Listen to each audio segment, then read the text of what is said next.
been a while, and you're all sorted now to go right on down that South Island. A few weeks out, all coming together, but you want to finish this. So dawn at that point.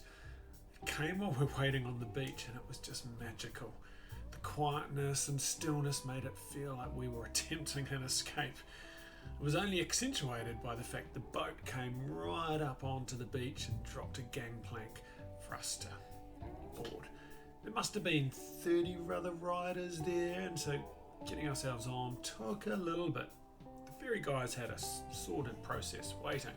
We unloaded our bikes of our gear, some of us on the gangplank, some of us on level 1, some of us up the top where the bikes were going, and it went pretty smooth and easy.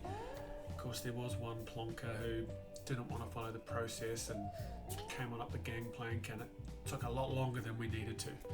Once we're on board, just crossed that harbour and landed and reversed that process, which people seemed to get on board with a lot better that time.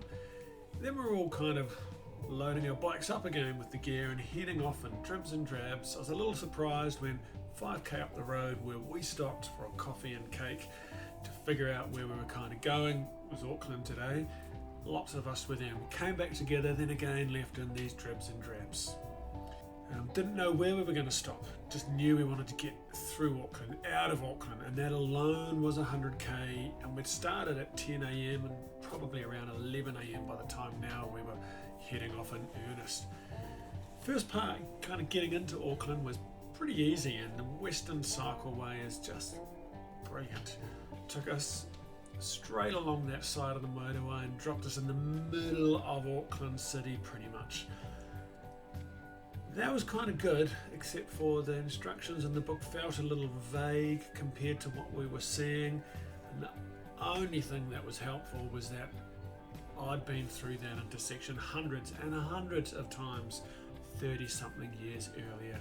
So knew where I had to go, not sure it was the exact path, but got ourselves right through, back on track within a couple of blocks, heading to Mount Eden, which was another photo checkpoint. From there, things got challenging. The directions for the next 30-40k getting out of Auckland are 2.5 pages. Other parts of the ride require just half a page for longer distances. So we knew we had some difficulties ahead. As we got to the Mangere Bridge, the rain started to come in quite heavily. So we were pretty thankful that the 700 metres of the bridge, the cycle path, was completely covered, and we cruised on through. As we popped out the other side, expecting to need to put our jackets on, the sun was out again, so we didn't bother and just kept riding. Near the airport, again the book's instructions didn't seem to match up quite with what we were seeing and where we were. We did see another rider who was backtracking, and so followed them. They were actually in Aucklander.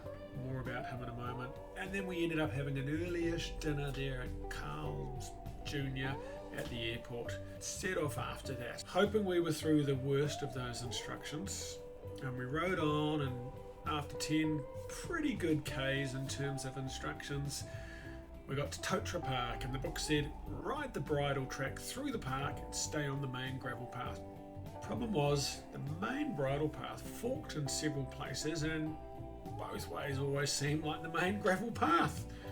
After some backtracking and consulting Google Maps, we found our way out and kept pedalling. We came upon Chris, someone we had met as we left dinner in Dargaville, and then had been playing a little bit of leapfrog, particularly today. He had had a mechanical north of Auckland, then passed us somewhere, we didn't see it, perhaps we were eating, and he was the lost rider we saw and followed through for dinner there by the airport. He was on the side of the road with a flat tyre, sorting out some accommodation as we pulled up. He was heading for Orere Point, which was another 30km ahead of us. We wanted to stop earlier, but discovered nowhere else between us and that Orere Point. Chris suggested we book a cabin and split the cost, so we agreed, and we left him on the phone sorting out the details and rode off. He was a faster rider than us, so it wasn't long before he caught us, overtook us, and then disappeared into the distance. Between us and that cabin was a fairly big climb. It ended with this rocketing descent. The The light faded and we put on our lights and sped down the hill. The hill just kept going and we kept our speed all the way through to the turn off to Oreire Point. It was a couple of K off the actual path we had to follow. There we met Chris, hot showers, a proper bed, and of course another meal. It was the first time we'd had to ride into the dark and put lights on. It wouldn't be the last, and it was the biggest day of the tour so far for us. As with every night, sleep came mid-thought of what tomorrow would bring. Would I be able to keep going after today's 133k and 1500 metres of climbing? I guess I was going to find out.